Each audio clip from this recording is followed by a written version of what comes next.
Welcome back to this episode of Interaction. And if you or someone close to you deals with ADHD, dyslexia, anxiety, or struggles with focus and learning, this episode might really speak to you. I'm talking with Nancy Loedy, a brain integration instructor, and she's based in Boston, about how our brains get stuck and how they can get unstuck. So, Nancy, I appreciate your time today and Oh, very talking happy to be through here. what it is that you do. And I know for myself that I had never heard about brain integration technique up until about 4 months ago. My friend Ohm had mentioned it to me and how effective it was for him and his uh, personal life. And so I began to look into it and I'm fascinated by it. And I want to be able to bring content to individuals as alternative methods to maybe what they're constantly hearing as a potential avenue for them to take that might be of help in some way. So, what I would love to do first is could you kind of give a brief synopsis of what brain integration technique or crossinology is? Yes, absolutely. And I love what you said because the population really needs help today. And so offering alternatives is really the quickest way to get relief to the people. So I'm all for that. So Crossinology brain integration technique is a unique, specialized kinesiology. It is the cross section of what we think of as regular kinesiology, which is muscle testing mostly, and then the advanced kinesiology that can literally change the flow of blood within the synaptic connections in the lobes of the brain, and the acupressure meridian system. So when these kind of three avenues came together, we had the opportunity to change the function of the brain and therefore how people behave and the access they have to getting things done, either adulting or school, in a really palpable way that can be seen on tests, specifically the Wechsler Intelligence Scale, which is like the number one indicator for learning difficulties. And so brain integration is really kind of in a couple different camps. It's in the kinesiology camp as a specialized type of kinesiology. But it's also in the energy work camp because it's a hands-on technique that actually does move energy. Hmm. So it's kind of in these different areas, but has these palpable results for people. Not just the type of results where, hey, I felt better after, or I really enjoyed it. And of course, those are great things. But in ways like, now I can focus. Now I can make my dreams come true. Now I can get an A on the test. And it is separate from your motivation, separate from your energy. It is how well your brain functions. So a lot of times people have the experience of trying to get somewhere in their life, get an A on that test, make the teacher happy, make my parents happy, make myself happy as I get older by obtaining my goals. And they put in a lot of effort. But when the brain is kind of wasting energy in these subconscious areas and cannot focus and cannot process at the highest level, those things go by the wayside. And so what I love to make is a palpable change for somebody that they can see, look, my finances are literally different now. Look, my grades are literally different now. Look, my brain is so different, it does these things now. Look, my chemicals are so different that my behavior is like this now. So that's my kind of uh, dreamy space in there, is that I help people make an absolute positive change that is measurable, which is my favorite part about it. So, my question to you though is how often do you come across people that have a healthy skepticism towards what it is that you're doing? But because when have told people about this conversation that we're having, there can be a lot of intrigue of like, wait, tell me more. But then also there's an arm's distance of, that sounds a Yeah. bit uh, uh, Too good too to be true too good is to be what it true is. and stuff like that. Yeah. So do you come across that a lot, or do you Oh, feel yeah. like people when they find you, they're like, "Hey, I've tried a lot of other things, and right now at this point, like I'm willing to um, put my pride along off to the side and really see if this will help." Yeah. Well, just full disclosure, I was the skeptic. I And I was, love that, when right? somebody told me about it, I thought, at first I thought she had been fooled. I actually, this is so embarrassing to admit, I'm just going to admit it. I pitied this person because I thought, you've been fooled. There's no way this can possibly be true. If it was this good, it's the same thing everybody says. If it's that good, how come nobody's heard of it? Hmm. And if it's that good, everybody would already be doing it.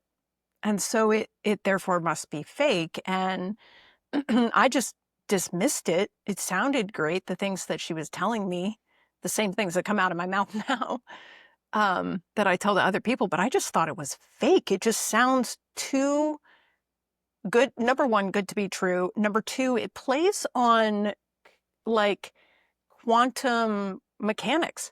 And so we don't really have a framework to talk about quantum mechanics. We don't have a framework to talk about why synapses are functioning and why they're not. We don't have a framework outside of natural motivation to talk about why the brain doesn't work. We don't have that. And so it just seemed too far-fetched, too out there, and definitely too good to be true. And I just thought it was fake. And so I think a lot of people, when they're exposed to this, will have that reaction. It's a world where you have to be careful of scams. It's a world where you have to guard your information and you don't want to be vulnerable. And so I think that's healthy. And I actually use the skepticism to obtain better results because I'm now that my brain works, I can be a scientist. And what that means is I can test out a theory and I can look for the reasons why it works and why it doesn't. And I can be impartial emotionally about what actually happens. So that means I can get better results because I can revisit the technique at any time and pivot at any moment. So I think the skepticism is healthy. Um, I get the other two types of clients, which is um, you're our last hope and we've tried everything. And the next thing they say to me is, we actually don't think this is going to work, but you're our last hope. And that's like a That load was of that was pressure. my wife. Yeah, for sure. So they do come in desperate, and I love serving people.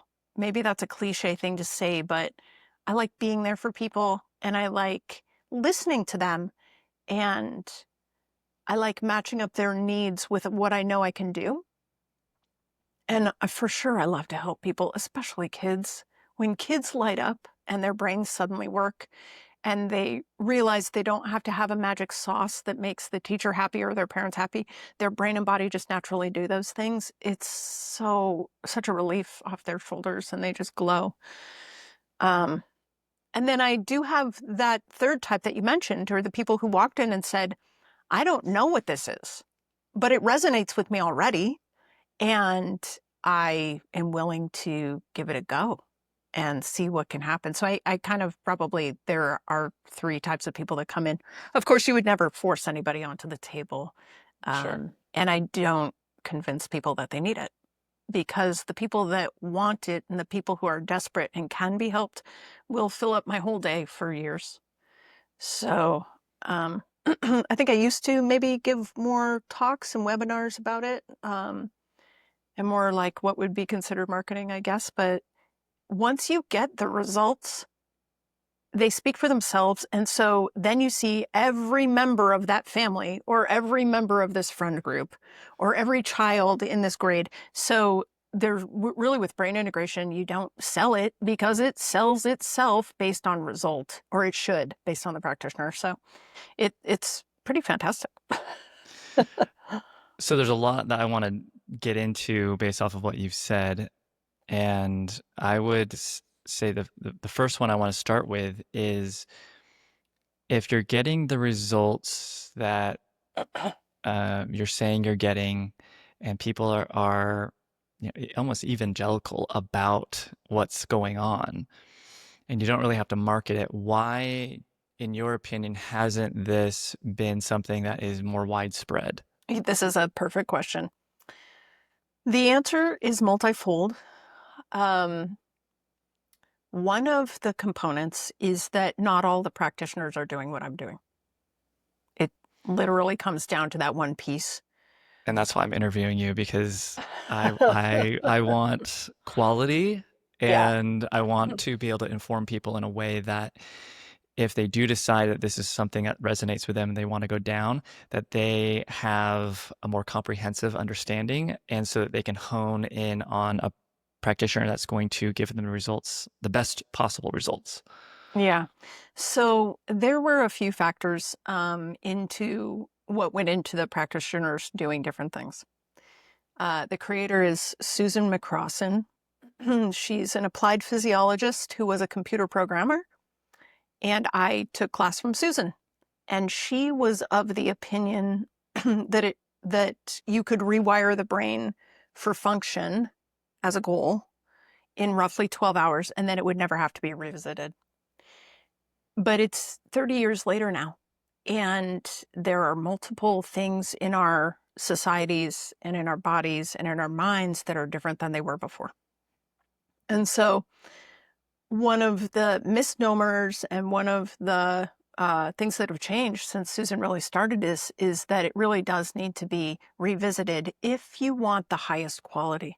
Certainly, there are people who get 98% quality and they don't care over time that it slips slightly because the rest of their components are in line. Certainly, that happens. But these days, with everybody walking around in a mild state of PTSD and triggered fight or flight, you cannot guarantee that.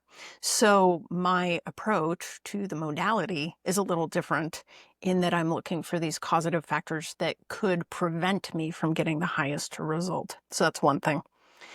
And I train the practitioners to follow what I'm doing based on my 15 years of results. And then the next thing is that there are people who have, just not gone for the highest quality themselves in what they're producing and not being willing to go back and look at it. And so as a result, the reputation in small pockets is marred and tarnished because there are some good results and some iffy results. And so again, that's where I'm just so grateful I can use my science brain now, because certainly there are some clients that I get a little more difficult or have an outlying circumstance that comes to light in the middle of the sessions that I have to really deal with that could affect the quality of what I'm producing. So it really comes down to the way it was taught, some concepts about whether or not it's permanent, which I do not subscribe to, and the practitioners themselves kind of cutting corners. Now, not everybody does that. Not everybody knows they're doing that. And certainly, a friend of mine likes to say 10% of a miracle is a miracle, because when you're suffering, any reduction of that suffering, it feels amazing. If you've hurt your toe and then you've experienced the pain relief when you take a pain reliever, it really is amazing when you get your need met in that way. But true brain integration technique can make incredible results when applied correctly, when revisited, when you look at the details. And so by and large, it can fix a lot of things, even when it's done, poorly. Actually, that's true. Actually, when it's done poorly, it can do a lot of things. But, I go for Ferraris. I like to make brains so fast, they're non-recognizable from what they were before. And I eat goals for breakfast, lunch, and dinner from myself and my clients. And it just works. But you have to So, know the components and you have to be dedicated to quality. okay, yeah, because I'm not going to name the practitioner or anything, but we definitely, it was after the fact that things for my wife and daughter have slipped, and we're trying to figure stuff out and whatnot. And so for me, it's like, oh, there was a lot of there's lasting benefits so far, actually, that they've had. but the protocol and the comprehensive protocol, the knowledge, all that stuff was just lacking on this particular Mm, practitioner's part. And so yeah.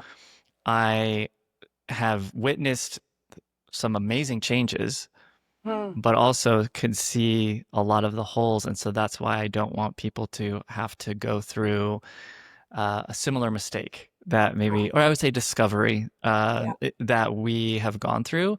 And Right. so so that's why I'm really eager to have this interview with you. Yeah. So going back kind of to the question I want to make sure we don't skip over is, why isn't this more widely known from your perspective?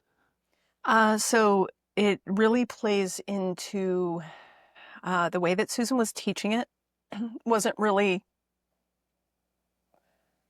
it wasn't conducive to having students learn it. Susan is an old school kinesiologist. The things she writes are neuroscience and hard to take apart. And she didn't uphold her own standard. And so the people that she did train didn't always get the best results. And as a result, the reputation was marred. And from there, there were fewer students, fewer people knew about it. And the ones who were pressing on, getting diminishing results. So it really goes down to, those are the reasons why it's not well known. Okay, got it. So when it comes to, I want to jump to the process because I want to give people as concise and of an idea of what this is, the whole process and whatnot. So one thing that I know that might hang people up first is this muscle testing Yeah. and whatnot. So can you, in a nutshell, describe what muscle testing is, Yes. possible other names that it goes by, and what how you use it in brain integration technique to use it as biofeedback as Sure. how things are. Yeah. So muscle testing is a type of biofeedback, and it relies on the strength of a muscle to withhold under very gentle pressure as long as there's not other stressors in the body. Normally, we're using a giant muscle here, the anterior deltoid, which is just at the front of the deltoid muscle here. And so if the practitioner presses on it with very limited pressure, but the client is relaxed, it will hold strong. All right. Kinesiologists found out that if the nerves going to that muscle were compromised, or the spine where the nerves come out was compromised, then the muscle would not hold against the most gentle pressure. And so this became the first kind of knowledge of, wait a minute, why this is just a muscle? Why does it function sometimes and not function other times? So standard kinesiology, which is about the movement of the muscle, literally says, does the muscle function? If you're hydrated, it should function. If the nerve is okay, it should function. And if the spine is aligned, it should function. However, because humans are multidimensional, it became knowledge that when the client was thinking of something stressful, the muscle wouldn't hold. So now we made this radical jump from just the physiology of the muscle working to the psychology of the person affecting that muscle. So chiropractors use muscle testing or muscle monitoring or biofeedback, which are mostly interchangeable, all the time to find out where the spine is functioning, where it's not functioning, where the joints are functioning or not, and to make adjustments. But when you make this leap to how the psychology of the individual and the thoughts they're thinking at that moment affects that muscle, now we're in specialized kinesiology. So it's a art as well as a science, and it is not infallible. There are lots of things that can make it go wrong. If the practitioner is dehydrated or the client is dehydrated, you get the wrong answer on the muscle test. If the practitioner is in bias, meaning they think they know what the problem is, or the client is in bias, meaning they think they know what the problem is, it won't work correctly. But that doesn't ever trip us up because we have checks and balances in place in the technique to ensure the result. So when we use muscle testing, we're using a combination of pressing on the muscle plus the acupressure meridian system.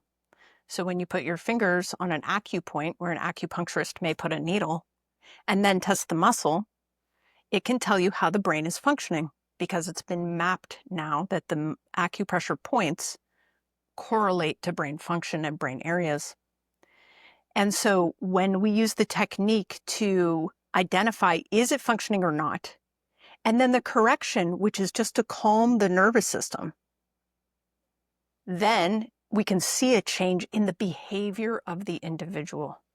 So there's a couple checks and balances, meaning that the muscle will show a change, but then the behavior is different.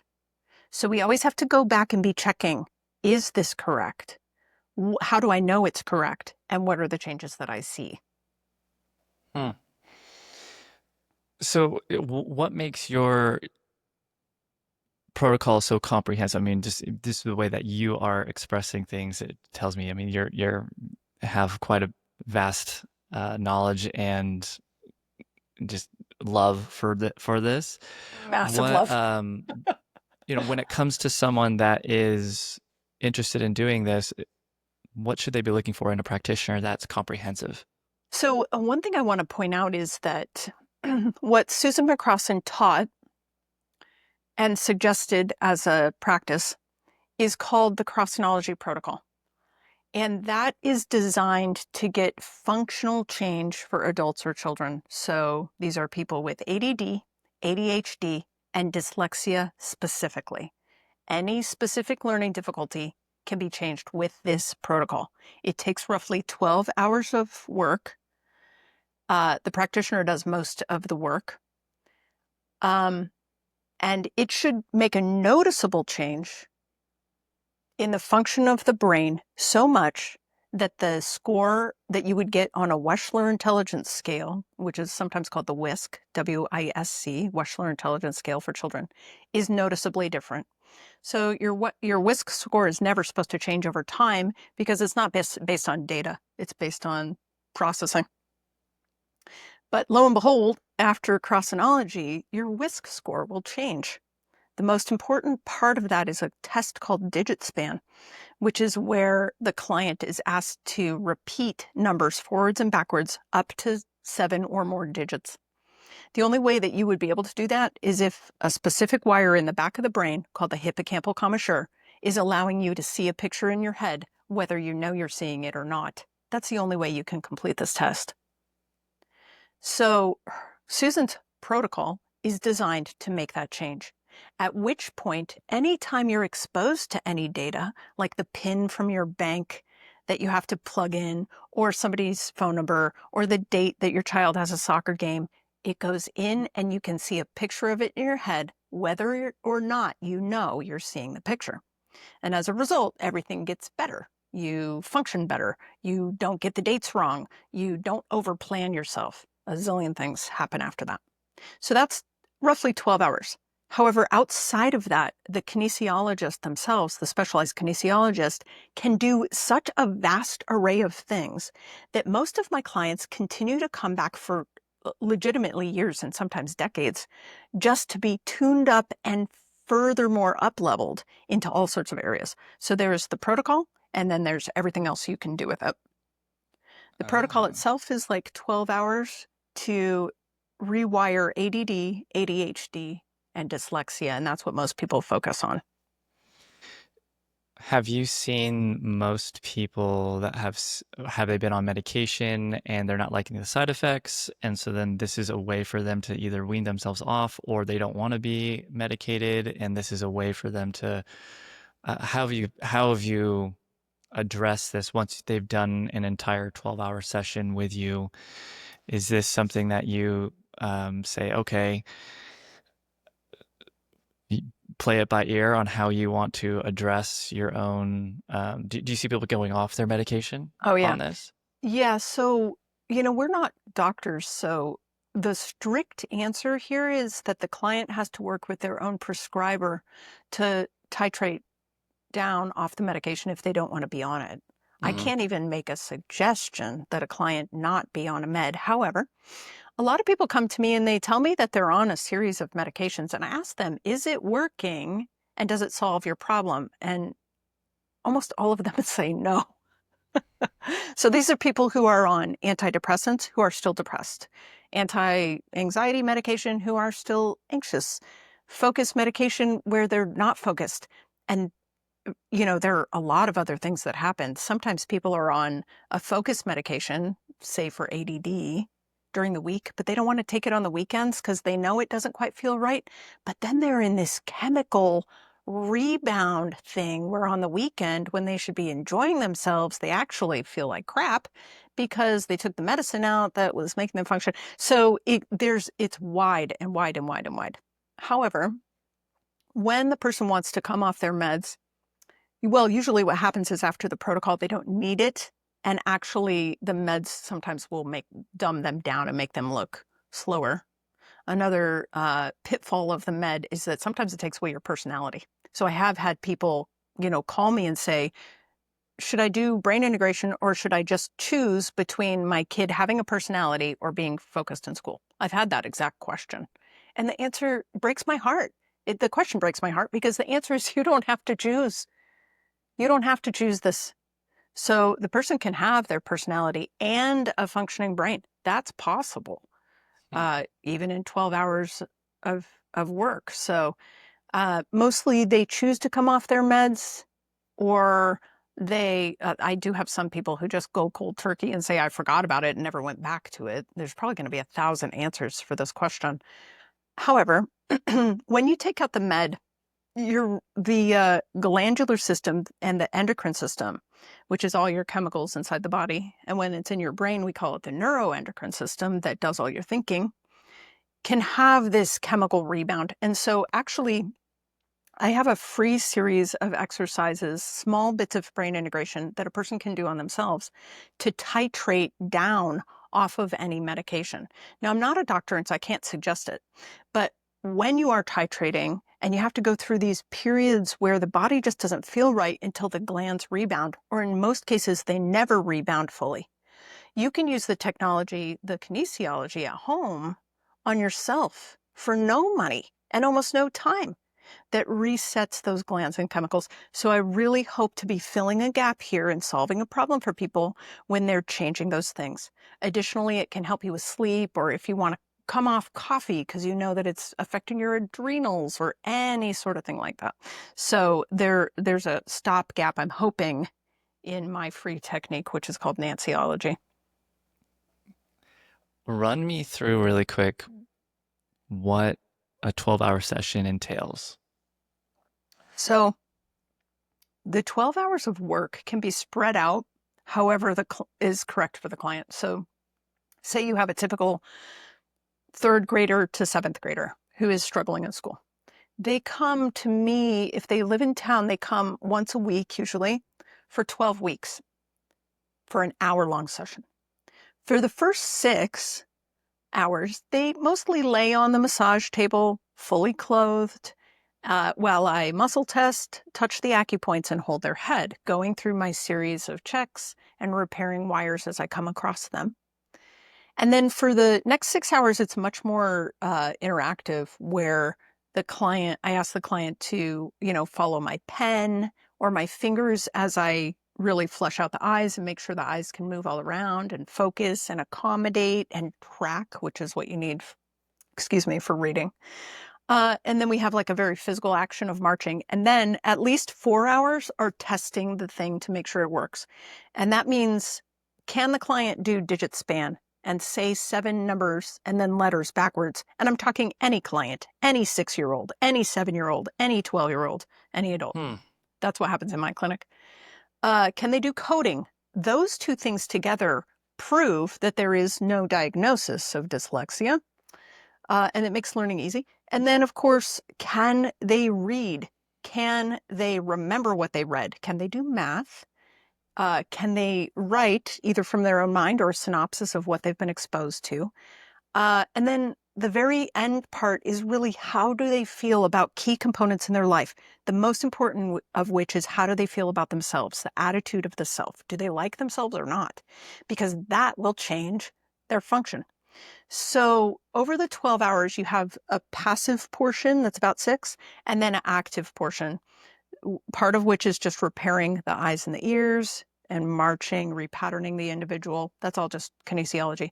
But then at least 4 hours of testing the product, make sure it works.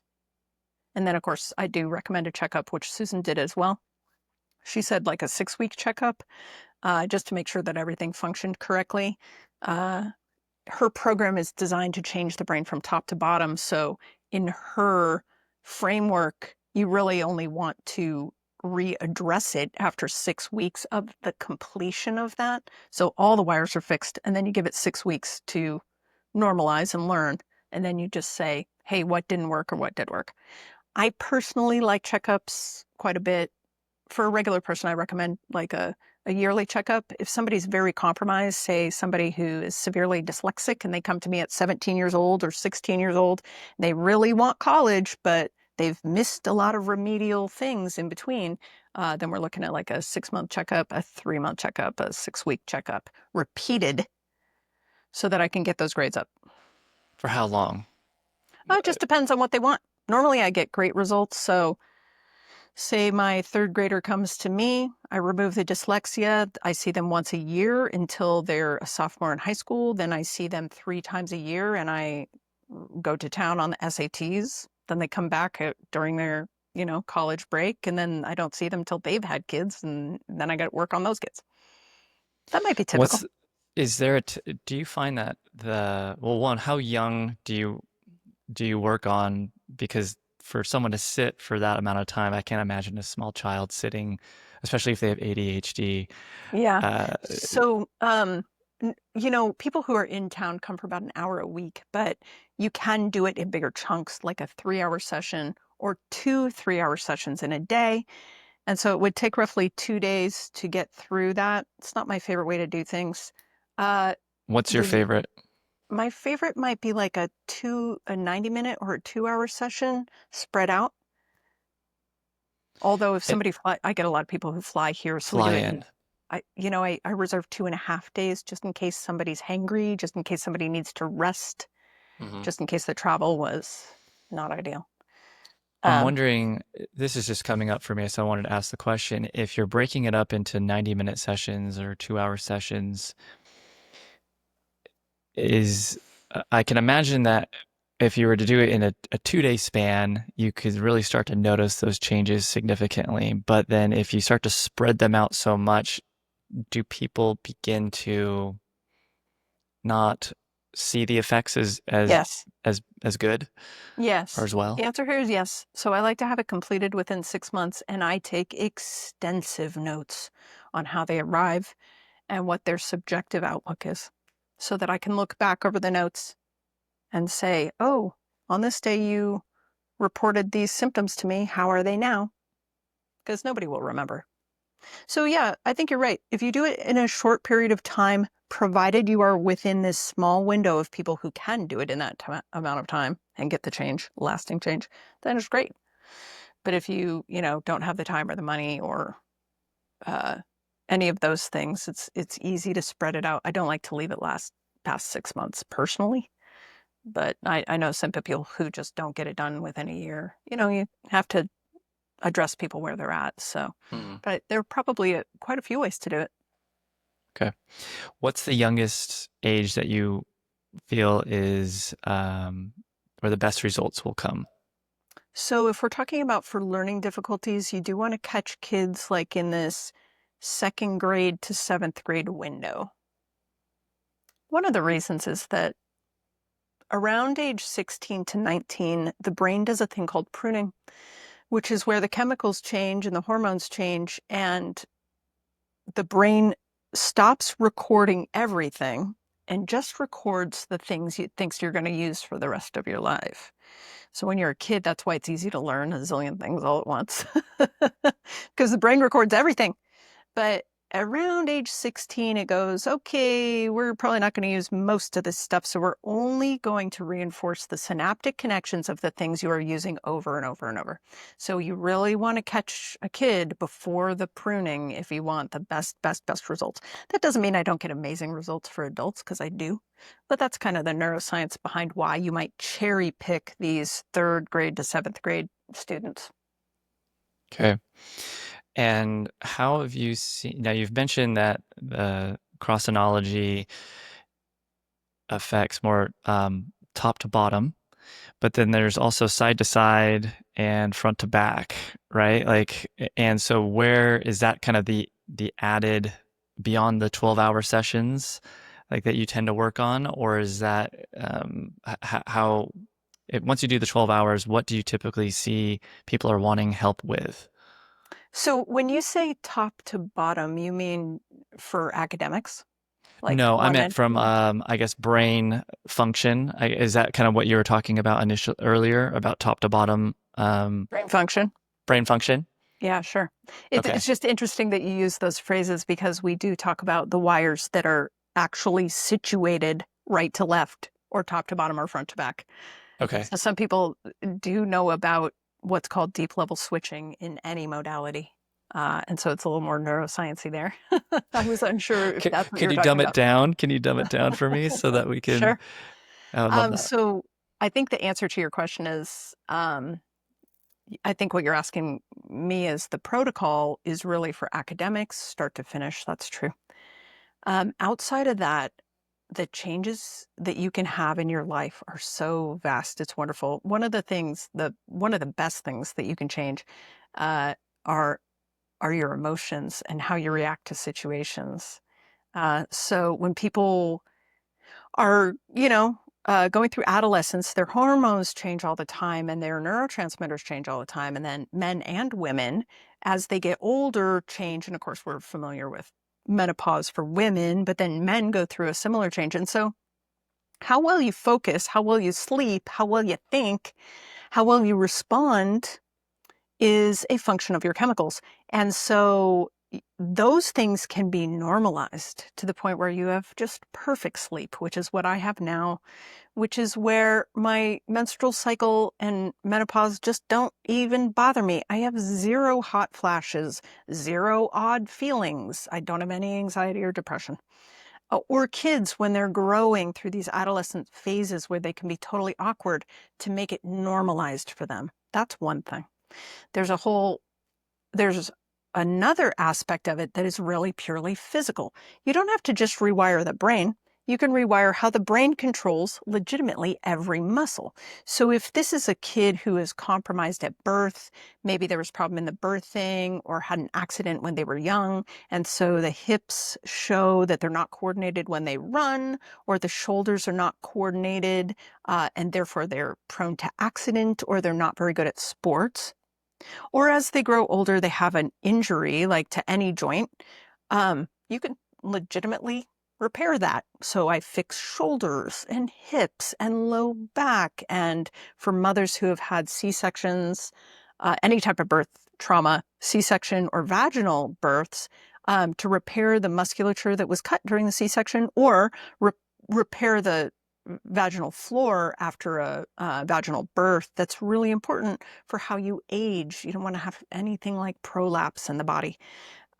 For some men and women, when the muscles aren't working correctly, you can get different types of hernias, diastasis recti, any of those things. You can actually repair muscle, which is so fun. And then I think one of the coolest things you can do is address how somebody feels about the problems in their lives from multiple angles. So when we're getting older and say they have a problem in their neighborhood or their house or with their spouse or something like that, you can legitimately change the maybe sparkiness of how they feel about it, because that sparkiness is chemical. So when you calm the nervous system, they can be calmed about the situation, and therefore they can get through tough situations. Family members that they maybe had issues with before, moving past a divorce, staying with their partner and being able to repair something in a marriage, that type of thing. And so it's really the repetition on those concepts with brain integration that can cause this incredible trend. And then there is the magic powder I love the most, which is to change the future. So as you know, your mind creates your reality. And whether you or not you subscribe to concepts like manifestation, the behaviors you make today will become the future of your tomorrow. And so if you can change those behaviors, you can change the future. And so there's a series of balances I love to do that are called outcome balances that change the future because they change how you think about your problem. So largely it's subconscious. This is not therapy. These are subconscious glitches that we fix. So there's not a lot of talk therapy that goes into it. And I am not trained as a therapist. But when the client comes in and says, I'm so nervous about this job interview, and I can say, well, what's the worst possible thing that could happen? And lead them down this road of worst possible things that their brain's always thinking of anyway, and then neutralize that within the nervous system. Then they can move forward into the interview with confidence, at which point they can manifest anything they'd like. So there's a few other components to it, but man, do I love that magic sauce. You just change the future right then and there, and then you watch the future unfold in front of you, and it palpably feels like you're playing with quantum physics. Whether or not you want to like really take apart, is this manifestation or is this change behavior that is causatory and makes an effect? I really don't care because the result is what I'm looking for. Yeah. Have you worked with many people with autism? Mhm. What have you seen with those individuals? Um, that's a really broad question to answer succinctly. Um, these days, we're really thinking in terms of spectrum because the symptoms are so vast and varied. Largely, we see a significant pathogen component. The pathogens in the body are virus, bacteria, fungus, heavy metal, toxin, and parasite. Every person has what's called a pathogen load, which is the sum total of all of those. And the higher that number is, the lower your vitality. So with spectrum and autism type diagnoses, we want to definitely be lowering the pathogen load while improving function in the brain. And once you do that, you can get remarkable changes. People who were diagnosed before, non-diagnosable later. Wow. And that seems fantastical, but it is true for a subset of people who are on the spectrum. But then you really have to weigh, what are the symptoms of the individual? How intense are they and how young are they? Because that's definitely a population that you want to get before the pruning stage. Because specifically with spectrum issues and pathogen issues, you want to get it as early as possible. Because there's just, over time, there are too many causative factors to make a change. So those types of things are possible, but you really, really have to look at the components of it and identify who's accountable for which part, who's doing the pathogen part, who's doing the rewiring part, what is the stuff going on at home that are causative factors, and then, of course, work toward a goal. So Susan did not work on autism spectrum, and I know a lot of people who won't. But what are the goals? Are we looking at academic goals? Are we looking at behavioral goals? And once you change your concept from the protocol for academics to goals for behavior, then you can make all sorts of things happen. But it doesn't technically lie within the protocol. It's a little bit of a vast answer, but No, that's a I broad question. appreciate you answering that. No, thank you. Yeah. Now, when it comes to the finding a practitioner in this realm, where would someone look? Because obviously, I mean, you're in Boston. Yeah. Is there a typical website that people can go to find a practitioner that has been trained under your Yes. okay. What's that On my called? website, which is nancyloedy.com, there is a tab called Practitioner Directory. Okay. The list is small because I vet them. But these are the people who have sworn to me that they will do what I tell them to do and uphold my standard. It's not lost on me that those people are my reputation outside of my own clinic. And I need that thing to be high. I want that thing to be high. And I think the population deserves that. So on my website, I think it's the 7th tab across, says practitioner directory. It's a small directory right now. But those are the people I have personally vetted. Okay. Great. And then when it comes to, from your perspective, what would you hope that people take away from this particular interview today? The most high level things, because it's, I've asked my questions that are interesting to me and hopefully can encapsulate a broad overview of what it is that brain integration technique is. But from your perspective, is there an area that we have yet to discuss or that you really want to hone in so that people can take that away from this particular interview? Wow, that's a fantastic question.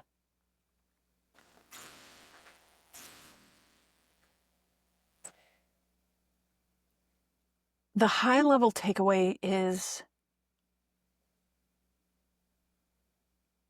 palpable change is possible without exercises and medications and supplements. That's possible. Furthermore, it's not hard to learn. It's not hard to learn So, the technique of brain integration. yeah. So the grassroots of people learning to do it in their own neighborhood, in their own community, that's where the real change really is. So I really love the concept that, you don't need exercises or medication to get a different function in the brain. Brain integration is unique for that because we don't need those things. We change the function of the brain by hand. I literally rewire it by hand. So that's fantastic. If that's the only takeaway, that's amazing. But it's got to go further. And I knew for the longest time, I can't help everybody, even though really honestly I would. And so I realized it's just not that hard to learn. So when people are switching careers or they want to help their own kids, or they're a teacher who sees somebody change, it is a viable career to learn this. And when it gets into that level, that's when we'll see change. The power is when the people learn the technique and they go home to their own community. That's where the power is. So those two things have kept me busy for 15 years. It'll be a long time until I'm tired of this. I'm not going to get tired of it. It changed my whole life. My whole everything has changed. I can do things now. I can read and remember what I read and cram through a to-do list and just feel awesome. My whole life is different. We didn't even discuss that. What drew you to it? Well, it's a funny story. I was good in school until the 4th grade when I had 7 courses of antibiotics in a year for strep throat. My parents were getting divorced and I was under a lot of pressure. They were also smokers. They smoked in the house and my nutrition was not good. There's a lot of sugar around and just unclean foods. It was the age of Kool-Aid. I drank that. I had the mug and the cup. So between the diet and the antibiotics, my brain crashed. I got Fs after that. So after the 4th grade, I was a poor student because my brain wouldn't concentrate. I had tons of migraines, couldn't remember anything, no idea how to study for anything. And I became a musician because that's what I was good at. But somewhere in the middle, I was in 2 car accidents in 1 hour. And I was in a car accident on the way to the hospital from the first accident. And there was a person who had told me about brain integration, but I mentioned to you, I thought it was fake. So after the car accidents, I was just compromised. And she said, you need this now. And I couldn't resist her. And so one thing that happened to me, I don't know how common this is, but I grew up not wealthy enough to really think there could be a change. Like, I don't want to say the word poor because I know a lot of people had less than me, but I thought you just had to take your hits where you had them and then wear them on your shoulder and be like, I'm messed up, but I still live, And Grit. that was me. And I had no concept that it could be different or that I could reach out for help or where to find that person. So brain integration found me. I didn't find it. And I thought it was fake. And then I saw a picture in my head of everything I had read from that point on. It's just wild. So after this initial turning point, I just thought, wow, if this is really this different, how can I use this in my life? And I prayed and I meditated, and I just got the overwhelming drive to not only do it on other people, but to teach people how it's done. And I am a teacher and I love to be a teacher. I was a music teacher, private and in schools, and teaching is one of the things I love to do. Not, to be in charge, but to discover things with people and to watch them really grow and to have them help me grow. Like learning for the kids and the teacher should be both people do it. So once you've got brain integration, you don't go back. That'd be like going to black and white from color. So it's a vast question and it's a vast subject. But I think the highest takeaway is you don't need meds and you don't need exercises to get your brain to function. And you don't need motivation. Motivation is chemical. Those things you don't need. Once you have brain integration, it functions. That's just the cut and dry. That's just what it is. Well, I really appreciate you taking time today and sitting down and giving your expertise, your own personal experience, and hopefully uh, opening people's eyes to new possibilities that they were completely unaware of. And so I want to make sure that I personally thank you for your time today. And is the best place to reach you through is through your website? Yes, it is. Okay, So and I'll be Nancy, sure to link that below too and everything. But can you say that website one more time too, in case someone's listening? exactly. It is nancyloedy.com. My Okay, last and name is then spelled Loe as in Edward, D as in David, Y. And I've got fun videos there, free stuff that you can do. I'm always doing something fun. And there's a lot of content and explain the technique, explain the classes, explain what you can expect, as well as testimonials. So it's been great. great. Okay, thanks so much for coming on today. Oh, thank you so much for having me, and thank you for reaching out and helping other people find solutions.